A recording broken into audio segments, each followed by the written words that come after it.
Hello दोस्तों, तो कैसे हो आप सब लोग। आई होप कि जो कल का वीडियो आया था संस्कृत में वो आपको अच्छे से समझ में आ गया होगा। ठीक है, उसमें हमने अनुवाद व्याकरण संस्कृत में चालू कर लिया है और पूरा बेसिक उस वीडियो में हमने कंप्लीट कर लिया है। वो वीडियो आपको जो है वो इस साल के लिए 3 या 4 नंबर का है और 3 या 4 नंबर बहुत ही वक्त लगता है। मतलब अगले 2 नंबर तो जो है ना इस वीडियो की है, 4 नंबर उस वीडियो में कर लिए, 2 वीडियो इस नंबर के है। और सबसे टफ जो है ना, मतलब बोल सकते हैं कि जो सबसे सिंपलेस्ट पार्ट जो है ना वो हमने कंप्लीट कर लिया है। यहाँ पर जो है हम क्या करेंगे, थोड़ा सा जो है ना थोड़ा सा हाई लेवल डिस्कस करेंगे। जिनको जो है ना क्या करना है 100 में से 100 पे लाने हैं या 95 प्लस लाना है, उनके लिए बहुत ही इंपॉर्टेंट और बहुत ही उपयोगी वीडियो होने वाला है। ठीक है, तो अब हम स्टार्ट करते हैं। सबसे पहले तो जो है ना आपको वो वीडियो जो है ना समझ में आया है या नहीं, पहले तो जो है ना मुझे कमेंट बॉक्स में लिख कर बता दीजिए। और जो है ना यह वीडियो कंप्लीट होने के बाद देखिए संस्कृत के ग्रामर में अब आपका बच्चा जाएगा सिर्फ क्या, आपका अशुद्धि संशोधनम। ठीक है, और आपके रचनात्मक कार्य में भी जो है ना ये अनुवाद व्याकरण वाला पार्ट आता है तो ये भी हो जाएगा।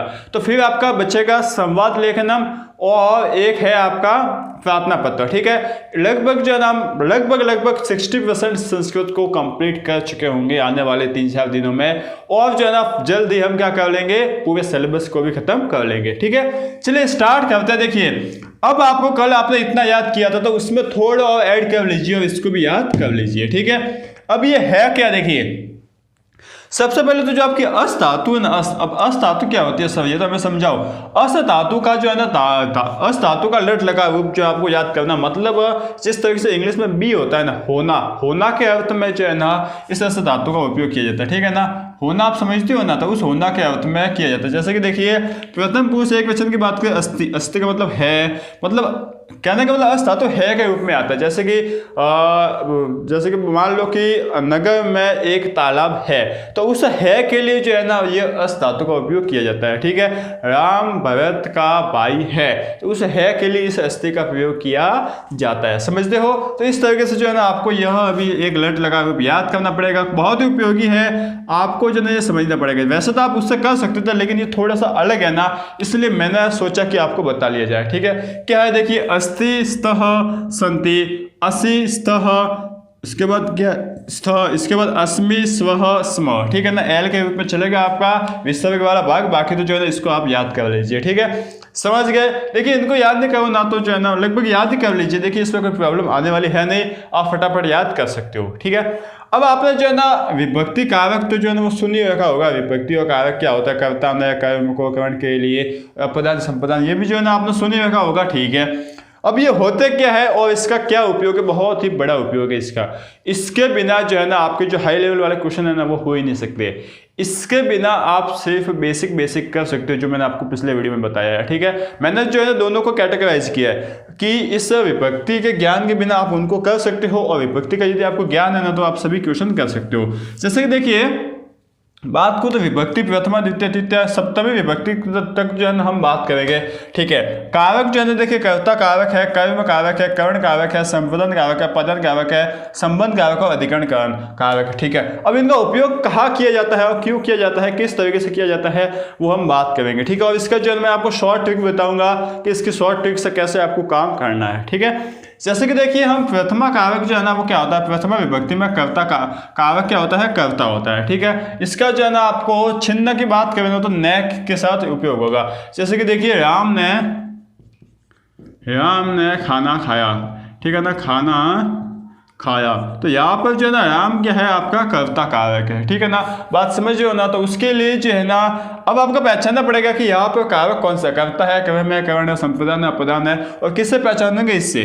ठीक है ना, इससे पहचानोगे। अब इससे भी बहुत से बच्चे पहचान नहीं पाते, बहुत से बच्चों को डाउट आता है, तो इससे पहचानने के लिए मैं आपके लिए शॉर्ट ट्रिक लेकर आया हूँ। ठीक है, और पहचानने के बाद आपको क्या करना है उसके लिए भी मैं आपके लिए शॉर्ट ट्रिक लेकर आया हूँ। मतलब शॉर्ट ट्रिक की पूरी परिमा करने वाला हूँ, शॉर्ट ट्रिक का पूरा बैग भर कर जो है आपके लिए लेकर आ गया हूँ। ठीक है, अब देखिए देखिए प्रथमा विभक्ति को आपको डाउट आएगा नहीं, कविता में तो आपको कोई डाउट आता ही नहीं है, ठीक है। अब जो यदि आपको कविता दिख जाए उसका मतलब आप वहां पर जो है ना आपको प्रथमा विभक्ति ही लगानी है, ठीक है, समझ गए ना।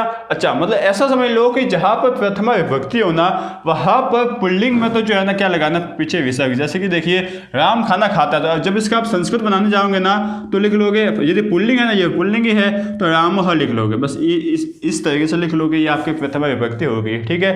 और यदि यहीं पे जो है ना सीता होती, ठीक है, क्या होती, सीता, तो सीता ने खाना खाया, तो आप जो है ना अब क्या लिखते थे कि सीता है तो ये करता ही, लेकिन ये स्त्रीलिंग है, तो स्त्रीलिंग है ना, तो प्रथमा विभक्ति में स्त्रीलिंग जो है ना हिंदी के जो नाम होता है ना उसी तरीके से संस्कृत में भी नाम होता है। देखिए ये मैंने लिख रखा है, जिस तरीके से स्त्री में हिंदी का नाम होता है ना उसी तरीके से होता है। तो ये आपकी शॉर्ट ट्रिक है कि आपको याद करना पड़ेगा कि यदि प्रथमा विभक्ति है, अगर प्रथमा विभक्ति है तो आपको क्या करना है, यदि आपको पुल्लिंग लिखना है तो आप उस शब्द के पीछे जो है ना क्या लगा, संज्ञा के पीछे विसर्ग लगा लोगे, और यदि स्त्रीलिंग है तो बस हिंदी में जो नाम होता है उसी तरीके से आप चलते जाओगे, ठीक है, समझ रहे हो। आगे बढ़ते हैं, बात करते हैं हम द्वितीय विभक्ति की कर्म कारक की, ठीक है। कर्म कारक को जो है ना हम को से पहचानते हैं। अच्छा, को से जो है ना जैसे कि बात कर सकते हैं कि श्याम जो है वो पुस्तक पढ़ता है, ठीक है, तो ये पुस्तक पढ़ता है, इसको अच्छे से आप बात करो तो क्या है कि श्याम पुस्तक को पढ़ता है, यही हो सकता है ना, ठीक है, तो पुस्तक को, ये जो पुस्तक है ना वो आपके क्या कर्म कारक है, ठीक है। तो कर्म कारक को जो ना आपको पहचान, देखिए ऑब्जेक्ट और सब्जेक्ट तो आपको पहचानना आता ही है, आप इंग्लिश पढ़कर आगे हो तो ऑब्जेक्ट और सब्जेक्ट आपको पहचानने में कोई प्रॉब्लम नहीं होनी चाहिए, ठीक है ना, बात समझ रहे हो। तो ये आपका जो है ना कर्म कारक है को। अच्छा, कर्म कारक होगा ना जहां पर, वहां पर आपकी कौन सी विभक्ति लगती है, द्वितीय विभक्ति, ये आपको याद होना चाहिए, कर्म कारक में द्वितीय विभक्ति लगती है। अभी तक आप सिर्फ समझ में नहीं आ रहा है, सुनिए, खाली सुनिए, जब हम इसका उपयोग करेंगे ना तब आपको ये समझ में आएगा कि एक्चुअल ये क्या है, ये जो है ना पूरा रामायण चल रही है इसमें क्या है, ठीक है, तब आपको समझ में आ जाएगा। फिलहाल जो है ना यदि कर्म कारक जहाँ पर होगा वहाँ द्वितीय विभक्ति लगेगी, और द्वितीय विभक्ति में जो है ना यदि आपको कोई पुल्लिंग शब्द दिख जाए तो वहाँ पर म लगाना, म हलंत लगाना है, और जो है ना यदि आपको स्त्रीलिंग दिख जाना तो वहां पर भी म हलंत लगाना है, ठीक है, आप लगा लोगे, आराम से लगा लोगे। हलंत जो है ना इस तरीके से लगाया जाता है, आपको पता है। आगे बढ़ते हैं, हम बात करते हैं तृतीय विभक्ति की, मतलब कर्ण कारक की। किसकी, कर्ण कारक की। अच्छा, कर्ण कारक को पहचाना कैसे जाता है, देखिए इस पूरी विभक्तियों में जो है ना मैं बात करूँ ना तो आपकी ये तृतीय विभक्ति और चतुर्थी विभक्ति, यही विभक्ति जो है ना ये थोड़ी सी टफ है। टफ किस टर्म में है कि इनको थोड़ा पहचानना मुश्किल होता है, ठीक है ना। यहाँ पर जो है ना बहुत से बच्चे कंफ्यूज हो जाते हैं, इसमें थोड़ा सा कंफ्यूज है ना, बाकी तो जो है ना सभी काम आपके सभी इजी से है। देखते तृतीय विभक्ति को हम समझते हैं, तो तृतीय विभक्ति जो है ना कर्ण की हम बात करें ना, कर्ण कारक की, तो इसका चिन्ह है से या के द्वारा, मतलब जहाँ पर से या के द्वारा आएगा ना वहाँ पर जो है ना आपको तृतीय विभक्ति लगानी है। अब ये तो जो है ना सबको बोला जाता है, हमें स्पेशली क्या बोला जाएगा, आपको जो है ना देखिए क्या सोचना है, आपको जो ये कर्ण कारक है ना, अब यहाँ पर देखना कि जहाँ कहीं भी किसी के उपयोग से या किसी को जो है ना मतलब किसी के साथ कोई जैसे काम किया जाता है, जैसे कि मैं बात करूँ कि जैसे कि देखिए राम श्याम के साथ जाता है, ठीक है ना, जाता है, तो यह जो है ना देखिए के साथ जो है ना यहाँ पर जो है ना तृतीय विभक्ति का यूज होगा, ठीक है ना। से देखिए के द्वारा मतलब किसी की मदद से, कोई काम यदि किसी की मदद से की जाए ना या फिर किसी के द्वारा की जाए ना, ठीक है ना, तो वहां पर जो है ना आपको कर्ण कारक लगाना है। इसका अच्छे से एग्जाम्पल मैं आपको भी बताऊंगा, जैसे कि देखिए गुरु जो है, गुरु शिष्य पर क्रोध करता है, ठीक है ना, गुरु शिष्य पर क्रोध करता है। तो यहाँ पर जो है ना देखिए शिष्य पर, यहाँ पर जो है ना किसी के ऊपर क्रोध किया जाए, यहाँ पर जो है ना कोई एक संबंध है, किसी की मदद मतलब किसी को क्रोध जो है ना किया जाए, इसलिए जो है ना यहाँ पर तृतीय विभक्ति लगेगी। बहुत ही अच्छे से समझाऊंगा, जब हम इसके एग्जाम्पल्स करेंगे तब आपको ये समझ में आ जाएगा। थोड़ा सा इसको एक्सप्लेन करना मुश्किल है, लेकिन अब जब हम इसके एग्जाम्पल्स देखेंगे ना तब आपको समझ में आ जाएगा। चतुर्थी विभक्ति की बात करें तो यहाँ पर जो है ना ये थोड़ा सा सिंपल, ये ऐसे समझ लीजिए, चतुर्थी विभक्ति मतलब संप्रदान कारक। अच्छा, संप्रदान कारक में क्या होता है, को या के लिए, ठीक है ना, मतलब किसी को कोई काम देना है या किसी के लिए कोई काम करना है, इसको हम किससे समझ सकते हैं, फॉर, ठीक है ना। फॉर मतलब तो आप समझते हो के लिए, जैसे कि देखिए राम श्याम के लिए घर पर रहता है, ठीक है। इस तरीके से राम श्याम के लिए खाना खाता है, या फिर राम जो है वो श्याम के लिए पढ़ता है, लिखता है, जो भी करता है ना, मतलब यहाँ पर जो है ना को या फिर के लिए जो है ना काम किया जाता है, ठीक है। अच्छा, इसका जो है ना तृतीय विभक्ति का हमने पुल्लिंग में क्या करना है। यदि आपको तृतीय विभक्ति दी जाए तो आपको पुल्लिंग में जो है ना क्या करना है, एन लगाना है या फिर एण लगाना है, एन या एण। अब एन या एण आप कैसे लगाते हो ये तो आपको पता है, आप जो है ना क्या करोगे, जज करोगे कि कौन सा सही बेटर है, ठीक है।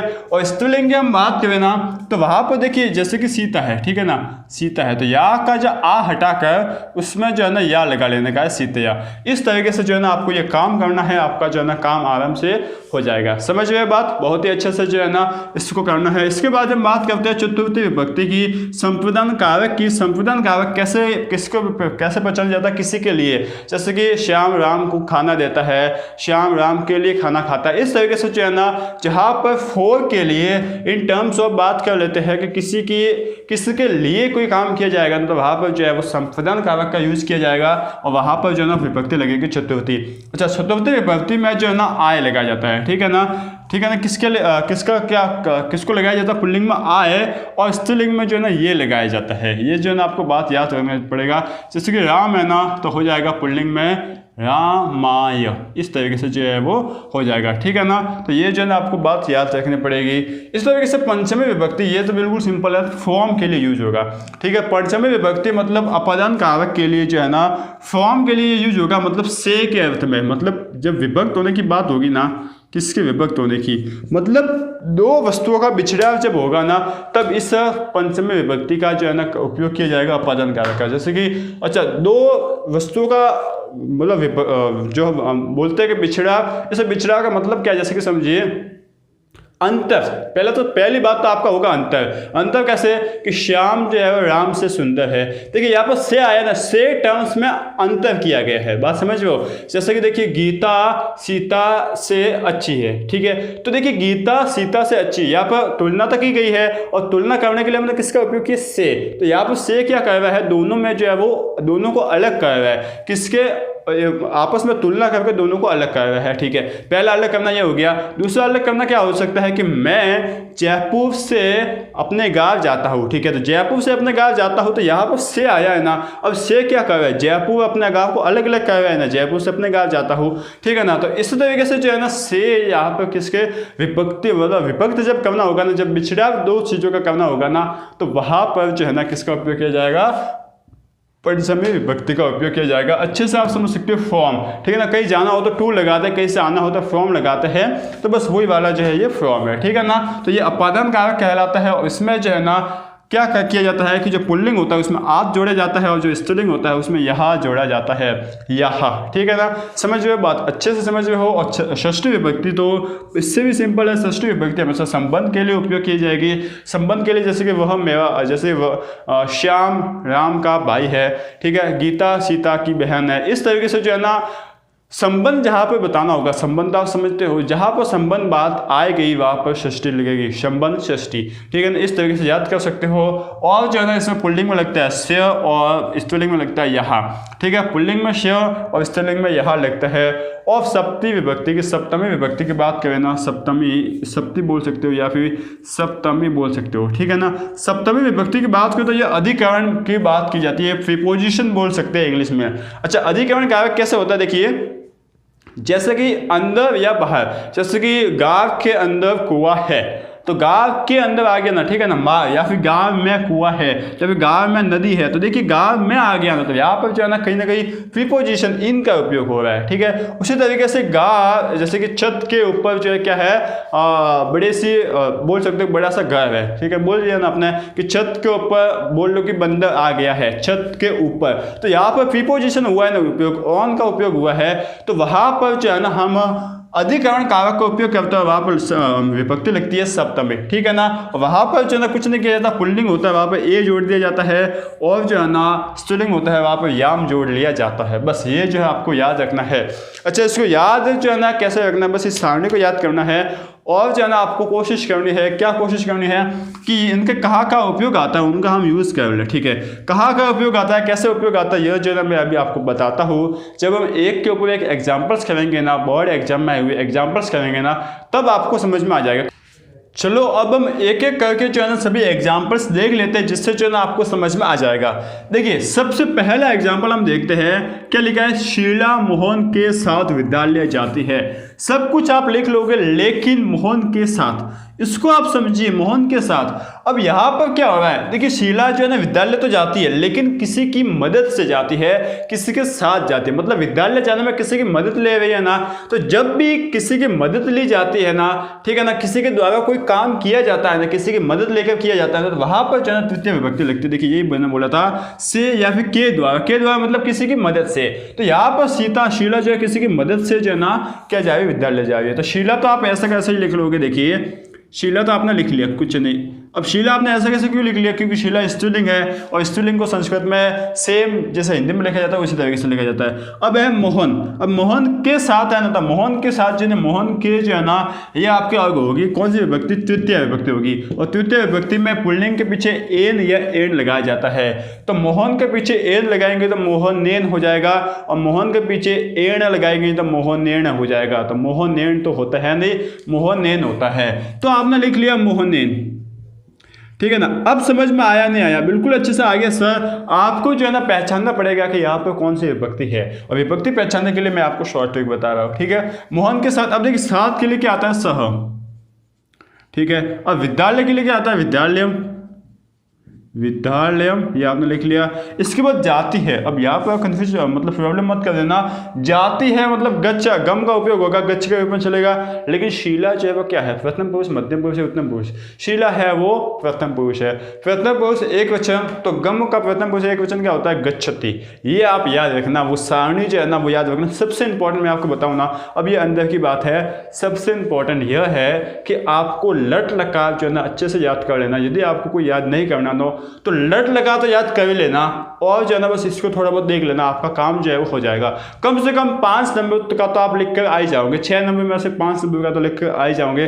बाकी यदि आप याद नहीं भी करोगे तो वो मतलब हो सकता है कि थोड़ा बहुत चल जाए, लेकिन लट लकार को तो आप समझने, आपको वो समझनी है। ठीक है, अब ये थोड़ा मैंने आपको कंजक्शन दे दिया, क्योंकि इस साल जो है ना लगभग सभी सवाल जो है वो लट लकार के ऊपर ही है। इसका मतलब कहीं ना कहीं हमें बोर्ड वाले बताना चाह रहे हैं कि हम तो जो है ना इस साल लट लकार ही डालेंगे, आप दूसरा मत पढ़ना। देखिए कोई बोला नहीं है, लेकिन अंदाजा हम लगा रहे हैं कि ये हो सकता है। ठीक है, तो आपको जो है ना यहाँ पर लिखना है गच्छति, गच्छति, ये आपने लिख लिया ना, काम आपका हो गया। ठीक है ना। अच्छा देखिए, मोहन राम से सुंदर है। अब ये समझिए, यहाँ पर तुलना की गई है ना, दोनों को जो है ना क्या किया गया, दोनों का बिछड़ाव किया गया है तुलना करके।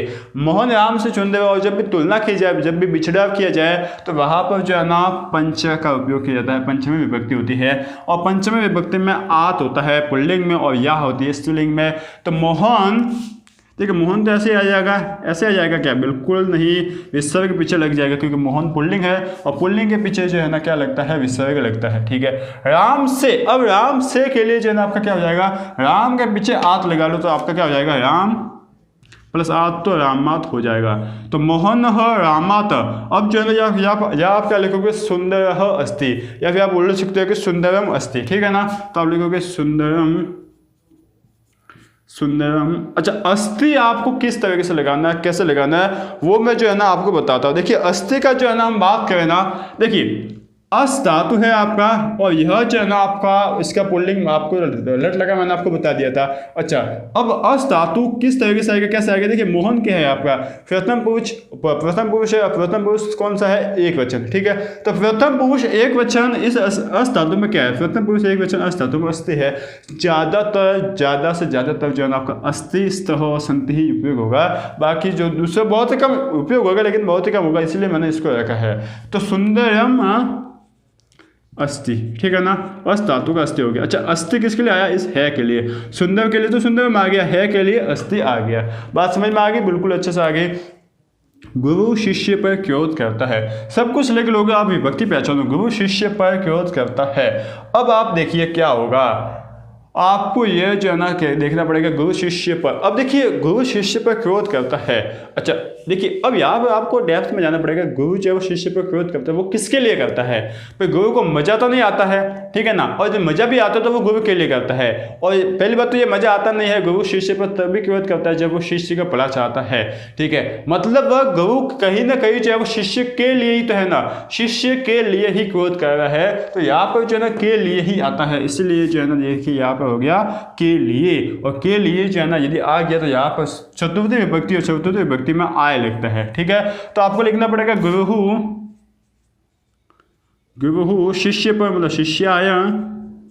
शिष्याय, ठीक है ना, लिख लिया।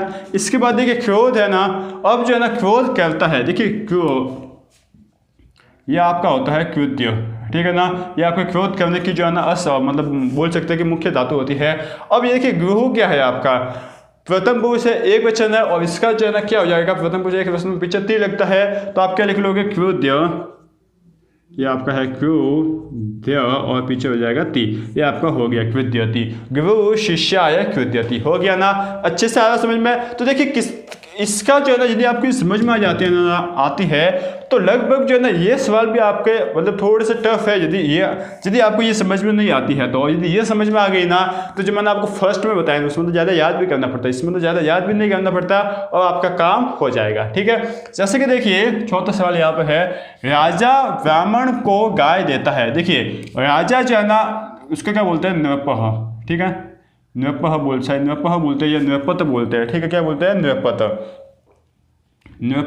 अब देखिए ब्राह्मण को जो है ना, देखिए सबसे पहले तो ब्राह्मण को वो गाय दे रहा है, तो किसको, देखिए ब्राह्मण को किसी को कोई मदद कर रहा है ना, ठीक है ना, देखिए किसी की मदद से कोई काम नहीं कर रहा है, किसी को मदद कर रहा है। या फिर आप समझ सकते हो कि राजा ब्राह्मण को गाय दे रहा है, तो वो किसके लिए दे रहा है, ब्राह्मण के लिए ही तो दे रहा है ना, तो यहाँ पर के लिए उपयोग आया, किसके लिए, के लिए।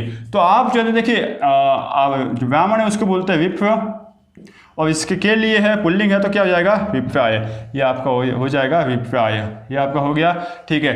अब जो है ना गाय को हम क्या बोलते हैं, धेनु, क्या बोलते हैं, धेनु। इसके बाद जो है ना देखिए दद है ना, ये आपका दद, ये जो दद है इसका मतलब होता है, दद मतलब होता है देना, ठीक है। और यह जो है ना इसका भी जो है ना धातु कुछ अलग सा है, ददाती ददंती, इस रूप में कुछ आपका चलता है, ठीक है।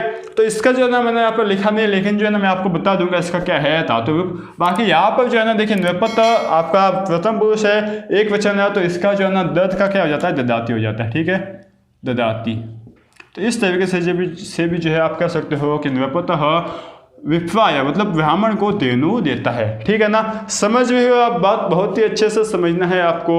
देखिए कुछ नहीं है, धातु रूप आपको याद होने चाहिए, थोड़ी बहुत आना चाहिए, और इसके बाद आपको ये विभक्ति आनी चाहिए, और जो है ना आपको 5 सीढ़ियाँ, कौन सी सीढ़ियाँ है, आपको लट लकार लोट लकार ये सभी जो है ना, इनके सभी जो है ना एक का सामने याद होने चाहिए, आपका काम हो जाएगा बहुत ही अच्छे से। देखिए पिता पुत्र पर जो है वो क्रोध करता है, तो आप लिख लोगे, देखिए पिता, ठीक है, पुत्र पर, देखिए पुत्र पर क्रोध करता है, मतलब पुत्र के लिए तो करता है ना, इसका मतलब यहाँ पर चतुर्थी विभक्ति है, ये चतुर्थी विभक्ति, और क्या हो जाएगा आपका पुत्राय हो जाएगा, ठीक है ना, पिता पुत्राय।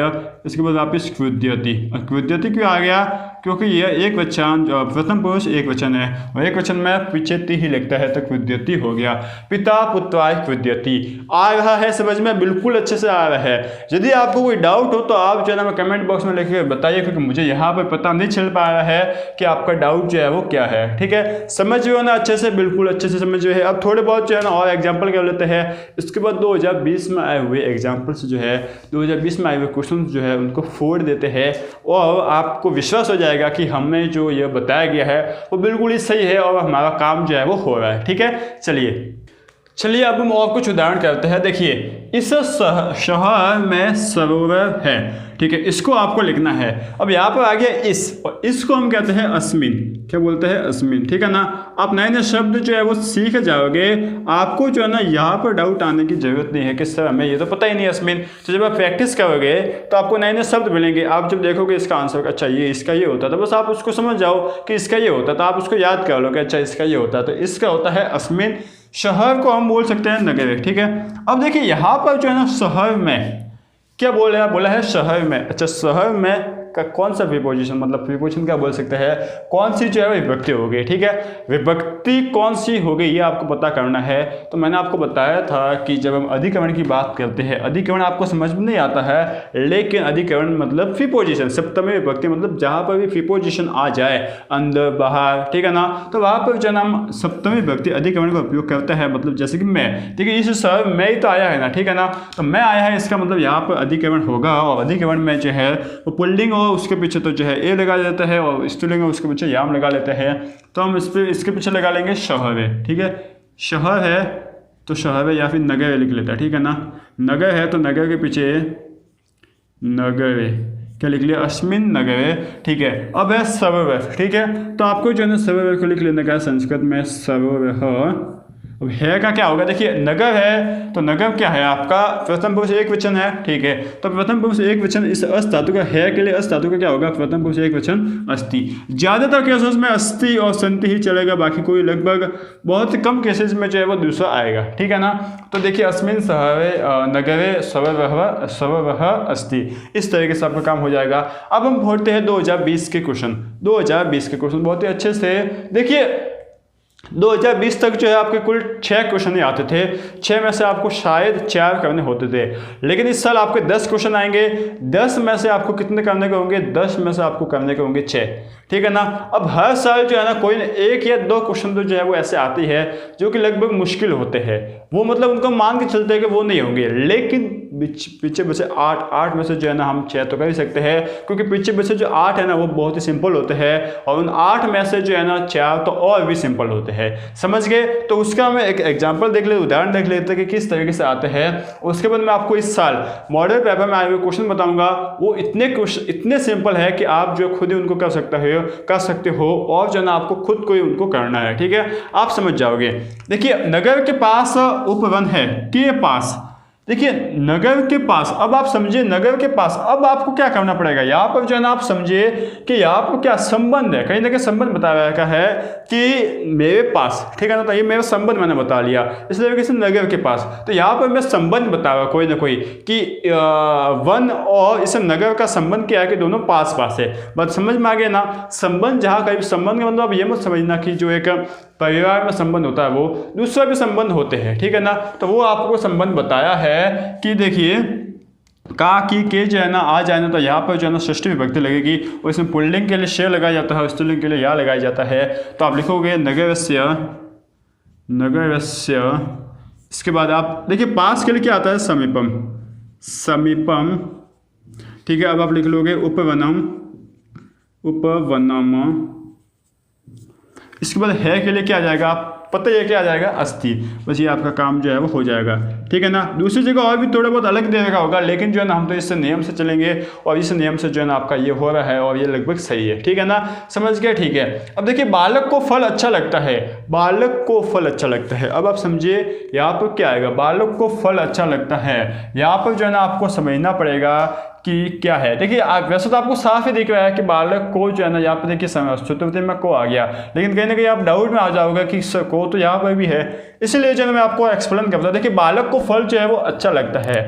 अब देखिए ये फल जो है ना अच्छा किसके लिए है, बालक के लिए है ना, बात समझो कि फल अच्छा किसके लिए, बालक के लिए ही तो है ना। तो यहाँ पर के लिए के टर्म्स में जो ये फल आया है ना, के लिए के टर्म में आया, किसके लिए अच्छा है, बालक के लिए। तो आपको लिखना पड़ेगा, यहाँ पर चतुर्थी विभक्ति आ जाएगी, और आप लिख लोगे पुल्लिंग में आय लगा लोगे, तो आप लिखोगे बालकाय, ठीक है। फल है तो फलम आप लिख लोगे, फलम। अब अच्छा लगता है, देखिए अच्छा रोच धातु होती है, रोच, ठीक है ना, रोच धातु मतलब अच्छा लगता है, और ये भी किसके रूप में चलते हैं, रोचते रोचनते, इस तरीके से आपको चलती है, ठीक है। तो ये भी जो है ना आपको याद कर लेना, रोच के तो वैसे मैंने बता रखा है रोच के क्या होती है, ठीक है, उसका आप जो है धातु रूप याद कर लेना। यदि कोई आपको धातु रूप याद करनी हो, आपको कहीं नहीं मिल रहा हो, तो मुझे कमेंट बॉक्स में लिख कर बता देना, मैं आपको जो है ना उसका मतलब कोई बना के जो है ना आपको प्रोवाइड करवा लूँगा, ठीक है। आपको जो जो नई धातु मिलती है ना बुक में, उसको याद कर लीजिए, बाकी एक्स्ट्रा कोई याद करने की जरूरत है नहीं, ठीक है। तो यहाँ पर जो है ना देखिए बालक है, एक वचन है, आपका प्रथम पुरुष एक वचन है, तो यहाँ पर जो है ना क्या लग जाता है, रो च ते लग जाता है। इस तरीके से काम जो है वो हो जाता है, ठीक है। अब देखिए हिमालय से गड्ढा जो है वो निकलती है, यहाँ पर ये आपकी गंगा है, सॉरी क्या है, ये गंगा है, ठीक है। हिमालय से गंगा जो है वो निकलती है। अब यहाँ पर आप समझिए हिमालय से गंगा निकलती है, इसका क्या मतलब हो गया? मतलब तो सिंपल है कि हिमालय से गंगा निकलती है, लेकिन यहाँ पर कहीं ना कहीं जो है वो बिछड़ा हो रहा है कि हिमालय और गंगा दोनों पास पास है। अब हिमालय से गंगा निकल रही है, मतलब गंगा और हिमालय का बिछड़ा हो रहा है, और जहाँ का भी बिछड़ा होता है वहाँ पर जो है ना हम पंचमी लगाते हैं, मतलब पंच जो है वो क्या करते हैं, बिछड़ा खा लेते हैं। इस तरीके से आप कुछ याद कर सकते हो। तो पंचमी यहाँ पर आपने लगा ली, तो आप बोलोगे कि देखिए पंचमी लगा ली मतलब यहाँ पर क्या लगेगा, आत लगेगा, तो आप लिख लोगे हिमालयात, ठीक है। अब हिमालय से हो गया। अब गंगा तो गंगा इसी तरीके से आ जाएगा, कोई चेंज होगा ही नहीं, तो ये आपने लिख लिया गंगा। इसके बाद देखिए आपका जो है निकलती है ना, इसका क्या होता है, निर्गम होता है। क्या होता है? निर्गम, शायद निर्गम, यहाँ से निर्गम ही होता है। अब इसका जो है देखिए हिमालय से, ये भी आपका प्रथम पुरुष एक वचन है, और यहाँ पर जो है ना ये निर्गच्छ के रूप में चलता है, तो यहाँ पर हो जाएगा निर्गच्छति। क्या हो जाएगा? निर्गच्छति, ठीक है ना। तो इस तरीके से जो है ना आप याद कर सकते हो निर्गच्छति, ठीक है ना। बात आगे समझ में? ठीक है, अच्छे से जो है ना आपको आ गई है निर्गच्छति। इसको जो है ना आप इस तरीके से लिख सकते हो निर्गच्छति, ठीक है ना। ये हो गया, बस इस तरीके से आपको करना है। देखिए सभी सिंपल थे, इतना कुछ है नहीं। अब तक देखिए, अब तक 2020 के 3 क्वेश्चन हमने किए हैं, सभी में जो है क्या लगी है, विभक्ति लिखी है। अब एक क्वेश्चन आ गया जिसमें कोई विभक्ति नहीं लग रही है, मैं भी विद्यालय जाता हूँ। अब इसमें कोई विभक्ति लग रही है? बिल्कुल नहीं लग रही है। तो देखिए मैं भी, मतलब मैं के लिए आ जाता है अहम, ठीक है। अब भी के लिए क्या आता है? अपी, मैंने आपको बताया था बी के लिए आता है अपी, ठीक है। इसके बाद गाँव के लिए क्या आता है? ग्रामम, ये आपने लिख लिया, ठीक है, ग्रामम, ये आपने लिख लिया। अब जाता हूँ, देखिए अहम कहाँ पर आता है? आपका अहम आता है कहाँ पर? उत्तम पुरुष एक वचन में, ठीक है। उत्तम पुरुष एक वचन में जाने के लिए गम की जो है ना गच्छ क्या होता है, गच्छ रूप में चलता है, तो गम का जो है ना उत्तम पुरुष एक वचन क्या होता है? गच्छामि, ठीक है। तो अहम अपि ग्रामम गच्छामि, ये आपका काम जो है वो हो गया। सिंपल सा था। देखिए 6 में से 1 यहाँ पे आ गया, 1 या 2 ये आ गए है, इसका मतलब आपके 10 में से 3 या 4 तो आने के ही। अब 3 या 4 अगर ऐसे आ गए तब तो आपको कोई टेंशन वाली बात ही नहीं है ना। पीछे बचे 2 या 3, या तो देखिए 3 आ गए सिंपल, तो 3 आ जाएंगे कौन से आपके, मतलब 3 आप यदि सिंपल लिख सकते हो। देखिए 3 सिंपल आ गए तो बाकी के बचे 7। अब 7 में से 2 तो टफ आ गए, ठीक है, तो बाकी के कितने बचे? 5। अब 5 में से आप 3 तो इनमें से लिख ही सकते हो, बिल्कुल अच्छे से लिख सकते हैं, और 6 में से 6 ला सकते हैं। इस तरीके से जो है ना कुछ पैटर्न बनेगा इस साल, देख लेना आप, ठीक है। ये आपको आगे समझ में। आगे बढ़ते देखिए कवियों में कालिदास श्रेष्ठ। मैंने आपको बोला था कि एक न एक तो कोई टफ आती है जिससे जो है ना आपको लगभग करना जो है वो थोड़ा सा मुश्किल होता है, ठीक है। पहली बार जब मैंने भी इसको देखा था थोड़ा मुश्किल हो गया, क्योंकि मुझे इतना धातु वगैरह इनका इतना ज्ञान है नहीं। तो मैंने जब इनका देखा तो कवेशु वगैरह इनका बहुत सारे सेंटेंस इसमें लग जाता है। तो यहाँ पर देखिए क्या यहाँ पर लग रखा है कि कवेशु, देखिए कवियों में जो है ना, कवियों में, अब इसका उन्होंने लिखा है कवेशु, क्या लिखा है? कवेशु, ठीक है ना। अब किस तरीके से हुआ देखिए मैं सही से बताता हूँ, मुझे कोई जो है ना वाह वायदी चाहिए, मुझे जो है ना इसमें समझ में नहीं आया। क्यों नहीं आया? क्योंकि देखिए यहाँ पर जो है धातु बहुत ज़्यादा लगे हुए हैं, और संस्कृत को पूरी समझ पाना इन 1 महीने के अंदर वो बहुत ही टफ होता है। 3 साल में फर्स्ट टाइम मैं इसको संस्कृत को पढ़ रहा हूँ 10th के बाद, तो थोड़ा सा मुश्किल हो गया था। मुझे लगा कि लगभग एक न एक तो कोई ऐसा आएगा ही। मैं जो है ना किस तरीके से सोचा होता है कि जो एवरेज स्टूडेंट सोचता है ना 60-70% वाला, कि वो क्या सोचता होगा। उसको देखिए एक तो होता टॉपर, उसको सब कुछ आता है, लेकिन हमें तो सब कुछ नहीं आता। हमें तो जो है ना क्या करना, हमें तो मार्क्स लाने हैं किसी भी तरीके से 70% से उठकर 90% तक जाना है। और मैंने ये आपको कई बार बोला हुआ है कि हमारे चैनल का मोटो यही है कि जो एवरेज स्टूडेंट्स है ना उनको 90+ लेके जाना है, और जो 90+ वाले जो टॉपर होंगे वो तो आराम से जो है ना 90+, 95+ ले जाएंगे, वो तो उनकी ऑब्वियस बात है, ठीक है ना। बस उनको तो थोड़ी गाइडेंस चाहिए, वो तो हम यहाँ पर दे ही रहे हैं। बात समझ जो है ना, इसलिए जो है ना मैंने आपको बोल रखा कि 10 में से 1 या 2 तो ऐसे आएंगे जिनको आप मान के चलना कि वो हमसे नहीं होंगे, ठीक है। अगर हो गए तो वो आपका प्लस पॉइंट है, लेकिन आप उनको मान के चलना, आपको तो ये सोचना है कि मुझे 8 में से 6 करने इस बार। बात समझ गए? इससे आपको फायदा होगा, बहुत बड़ा फायदा होगा। ये मेंटेलिटी आपको जो है ना पूरे 6 में से 6 नंबर दिलवाएगी। मैं आपको बताऊंगा, आपके जब मॉडल पेपर आएंगे ना, आप जो ना एग्जाम देकर आके मुझे बोलोगे कि सर आपने सही बोला था। इतनी तो जो है मैं गारंटी लेता हूँ, क्योंकि इतना तो एक्सपीरियंस हो गया। इतने सारे एग्जाम मैंने दे दिए, चाहे संस्कृत के नहीं दिए, लेकिन जेई मेन हो गया, जेई एडवांस हो गया, बहुत सारे टॉप लेवल के जो है ना एग्जाम देने के बाद ही मुझे जो है ना ये एनालिसिस करने का जो है ना मतलब कोई मतलब ज्ञान मिल जाता है कि इस तरीके से जो है ना आप इतनी छोटी सी गली पकड़ो ना तो उस छोटी सी गली से जो है ना आप मतलब जो है ना अपना रास्ता चुन लेते हो। ठीक है, देखिए कवेशु इसमें बोल रखा है कि कवेशु कालिदास श्रेष्ठ अस्ति, पता नहीं क्या बोल रखा है इसमें, बोल रखा है देखिए मैं देख लेता हूँ। इसमें बोला है कि कविशु कालिदास श्रेष्ठ अस्ति, थोड़ा बहुत तो सही है, थोड़ा बहुत तो आ गया समझ में, लेकिन देखिए कविशु बोल रखा है कविशु कालिदास श्रेष्ठ अस्ति, ठीक है ना। देखिए श्रेष्ठ है इतना तो समझ में आ गया। कविशु, अब ये कविशु क्यों आया, क्योंकि यह तो जो है ना देखिए अब मुझे मतलब जब मैं मतलब जो साइंस वाले बंदे होते हैं उनकी आदत होती है कि वो किसी भी क्वेश्चन को जो है ऐसे ही नहीं छोड़ेंगे कि मुझे वो नहीं आता तो मैं छोड़ दूँ, नहीं ऐसे वो नहीं छोड़ेंगे, उसका पोस्टमार्टम अच्छे से करेंगे। मैंने भी इसका पोस्टमार्टम जब किया ना तो यहाँ पर देखिए मैं आपको बताऊँ ये जो विभक्तियाँ होती है ना वो विभक्ति एक तो अकारांत होती है, आकारांत होती है, ईकारांत होती है, उकारांत होती है, इस बहुत सारी विभक्ति होती है। और ये जो है ना पता नहीं कौन सी विभक्ति थी, ईकारांत थी या आकारांत थी, जो भी विभक्ति थी ना उस विभक्ति के अनुसार इसको किया गया है। ठीक है, अब उस इतनी सारी को हम कब याद करने जाएंगे, इस एक महीने के अंदर अंदर इतनी सारी हमसे याद होगी नहीं, और इनको याद करना भी जो है ना एक तरीके से बेवकूफ़ी होगी।